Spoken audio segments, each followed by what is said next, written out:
Hello दोस्तों, नमस्ते, प्रणाम। मैं कोमल यादव स्वागत करती हूँ आप सभी का अपने यूट्यूब चैनल एसजी कोमल ऑफिशियल चैनल पर। और आज हम आप लोगों को एक बहुत प्यारी पति पत्नी की गीत सुनाऊंगी। ये गीत हमारी कुछ ऐसी है कि जैसे जिसकी पत्नी बहुत पढ़ी लिखी रहती हैं और उनके पति जो हैं वो नहीं पढ़े रहते हैं, तो वो पढ़ाई का महत्व जानते ही नहीं है जब पढ़े नहीं रहते हैं। तो इसी के आधार पर हमारी गीत है, मतलब कि पढ़े लिखे पत्नी का महत्व उनके पति जो अनपढ़ होते हैं वो कुछ नहीं समझते हैं। तो इसी आधार पर हमारी गीत है। आप लोग इसे देखिएगा और फुल वॉच करके देखिएगा और कमेंट करके ज़रूर बताइएगा, क्योंकि ये गीत हमारी जो है वो मैं अपने मतलब खुद से लिखी हूँ ये गीत को। तो देखिएगा और कमेंट करके ज़रूर बताइएगा। अनपढ़ पति की गीत है। चलिए शुरू करते हैं। ये गीत हमारी कैसी है, बहुत अच्छी गीत है।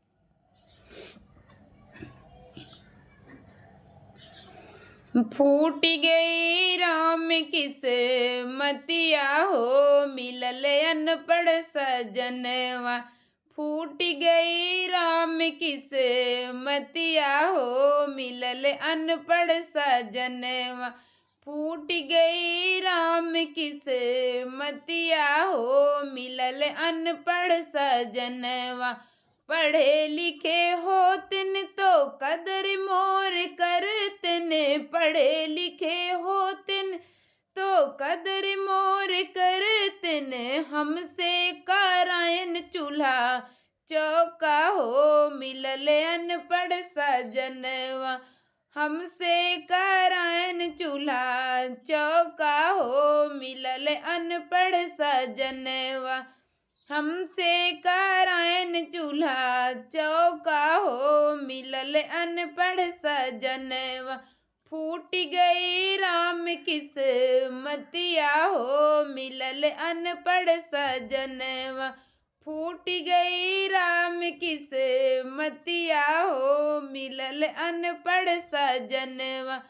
स्कूल गए होतन तो पढ़ाई का महत्व जनतन।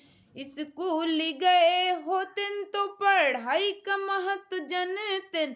उनके लिए बकवास हो, मिलल अनपढ़ सजनवा। उनके लिए बकवास हो, मिलल अनपढ़ सजनवा।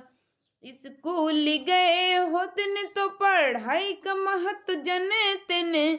स्कूल गए होतन तो पढ़ाई का महत्व जनतन। उनके लिए बकवास हो, मिलल अनपढ़ सजनवा।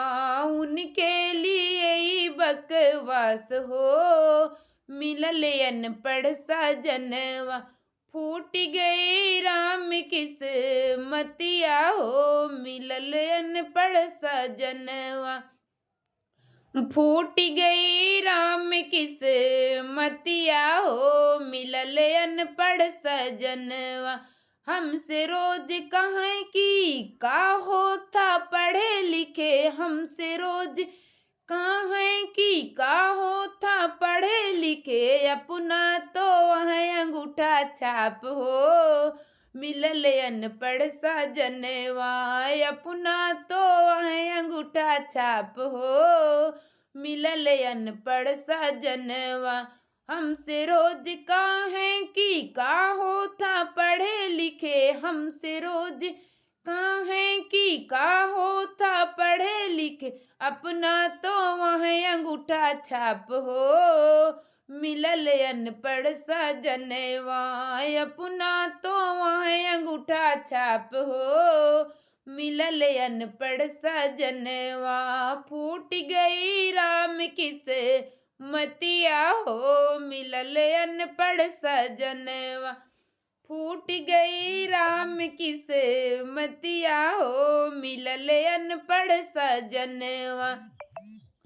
हमसे रोज घर में करावें चारा पानी, हमसे रोज घर में करावें चारा पानी। अपना तो करें ऊ किसानी हो, मिलल अनपढ़ सजनवा। अपना तो करें खेत किसानी हो, मिलल अनपढ़ साजनवा। हमसे रोज घर में करावे चारा पानी, हमसे रोज घर में करावे चारा पानी। अपना तो करें खेत किसानी हो, मिलल अनपढ़ साजनवा। अपना तो करें खेत किसानी हो, मिलल अनपढ़ सजनवा। फूट गई राम किस मतिया हो, मिलल अनपढ़ सजनवा। फूट गई राम किसे मतिया हो, मिलल अनपढ़ सजनवा। केहू जब पूछे तो बतावे अनपढ़े हई, केहू जब पूछे तो कहें अनपढ़े हई। लागा थी एकदम बकलोल हो, मिलल अनपढ़ सजनवा। केहू जब पूछे तो कहें अनपढ़े हई, केहू जब पूछे तो कहें अनपढ़े हई। लागत ही एकदम बकलोल हो, मिलल अनपढ़ सजनवा। देखे में एकदम बकलोल हो, मिलल अनपढ़ सजनवा। लागत ही एकदम बकजोल हो, मिलल अनपढ़ सजनवा। फूट गई राम किसे मतिया हो, मिलल अनपढ़ सजनवा। फूट गई राम किसे मतिया हो, मिलल अनपढ़ सजनवा। Thank you. और ये गीत हमारी कैसी है? और ये गीत जो है मैं अपने ऊपर नहीं लिखी हूँ, मेरे यहाँ तो पढ़े लिखे हैं, कुछ ज़्यादा ही पढ़े लिखे हैं, और मेरी फैमिली भी पूरी पढ़ी लिखी है।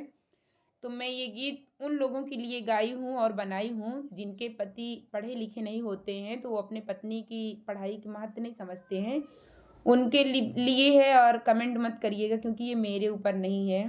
Thank you.